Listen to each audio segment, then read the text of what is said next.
Pramoedya Ananta Thor lahir di Blora 6 Februari 1925. Merupakan salah satu pengarang yang produktif dalam sejarah sastra Indonesia. Berikut kutipan terbaik oleh Pramoedya Ananta Thor.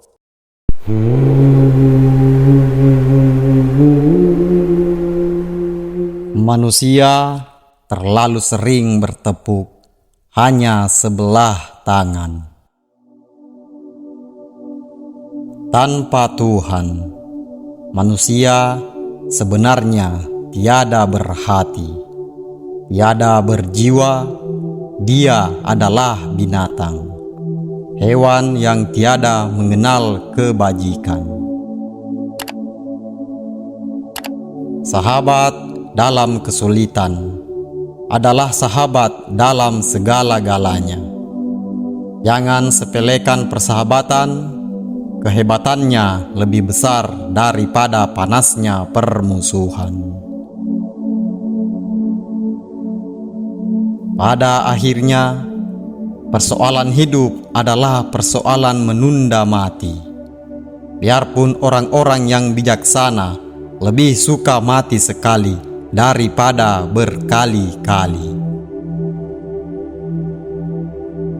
Saya adalah seorang anak Renaissance. Karenanya, saya percaya kebaikan dan keadilan. Saya adalah manusia yang baik karena saya menginginkannya, bukan karena agama, undang-undang, atau paksaan. Itu adalah pengertian yang humanis. Saya ingin dianggap manusia baik karena keinginan saya, karena nurani saya, bukan karena sesuatu dari luar.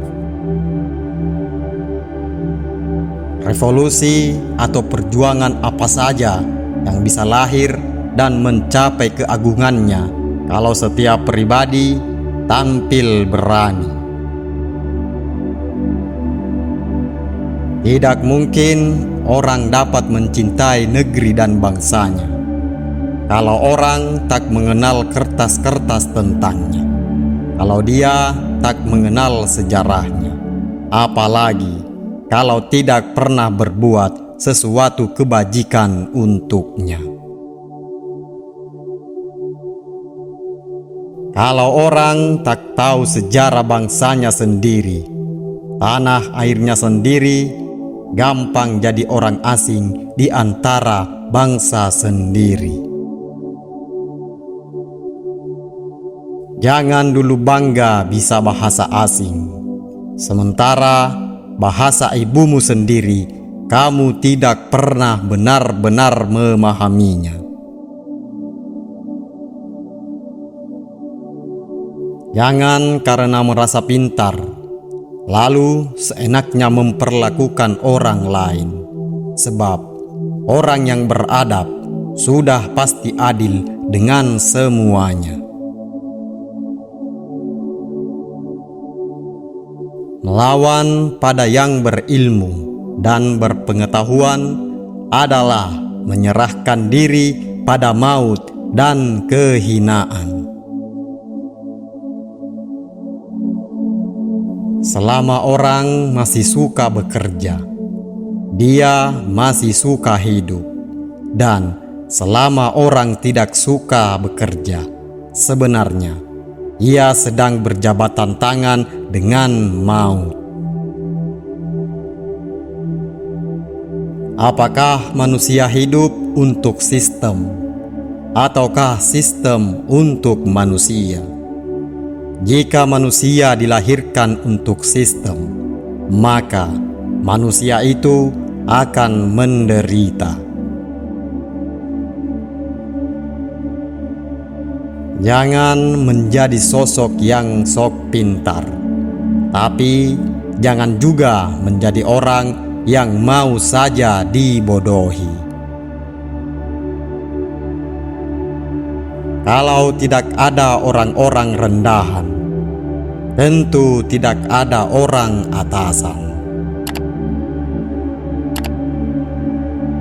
Jangan hanya bersyukur kepada Tuhan, tetapi juga semua makhluk yang selama ini memberimu kehidupan.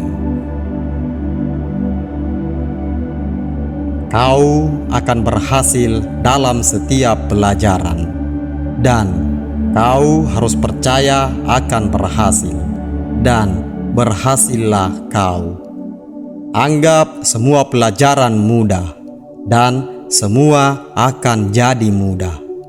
Jangan takut pada pelajaran apapun, karena ketakutan itu sendiri kebodohan awal yang akan membodohkan semua. Kalau kau menang, bersiaplah untuk kalah. Dan kalau kau kalah, terimalah kekalahan itu dengan hati besar dan rebutlah kemenangan. Hidup tanpa harapan adalah hidup yang kosong. Pengertian adalah hidup. Hidup adalah dihidupi dan menghidupi.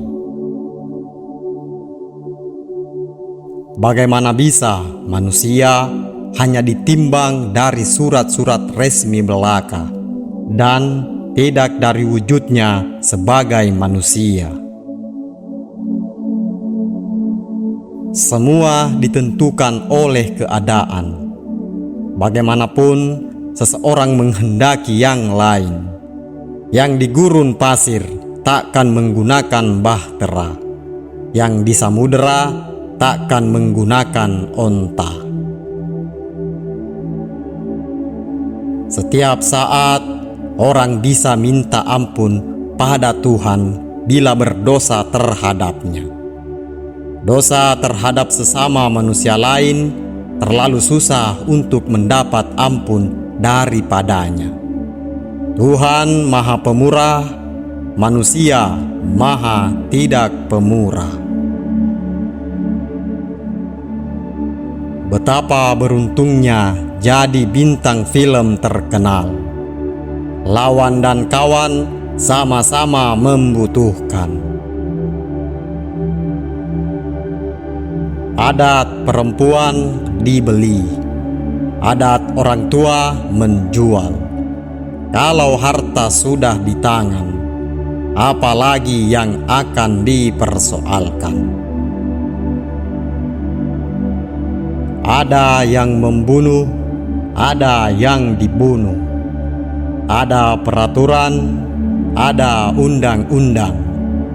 Ada pembesar, polisi, dan militer. Hanya satu yang tidak ada: keadilan. Bagaimanapun masih baik dan masih beruntung pemimpin yang dilupakan oleh pengikut daripada seorang penipu yang jadi pemimpin yang berhasil mendapat banyak pengikut. Maksudnya adalah bahwa Indonesia tidak pernah betul-betul merdeka, tidak pernah sampai sekarang. Sekarang globalisme berkuasa. Semua dijadikan barang dagangan, bahkan juga politik, partai, dan manusia. Semua dipandang sebagai barang dagangan. Perwakilan rakyat hanya panggung sandiwara, dan aku tidak suka menjadi badut, sekalipun badut besar. Kau harus bertindak terhadap siapa saja yang mengambil seluruh atau sebagian dari milikmu, sekalipun hanya segumpil batu yang tergeletak di bawah jendela. Bukan karena batu itu sangat berharga bagimu. Asasnya, mengambil milik tanpa izin itu pencurian. itu tidak benar dan harus dilawan. Setiap pejuang bisa kalah dan terus-menerus kalah tanpa kemenangan. Dan kekalahan itulah gurunya yang terlalu mahal dibayarnya. Tetapi biarpun kalah, selama seseorang itu bisa dinamai pejuang, dia tidak akan menyerah. Bahasa Indonesia cukup kaya untuk membedakan kalah daripada menyerah.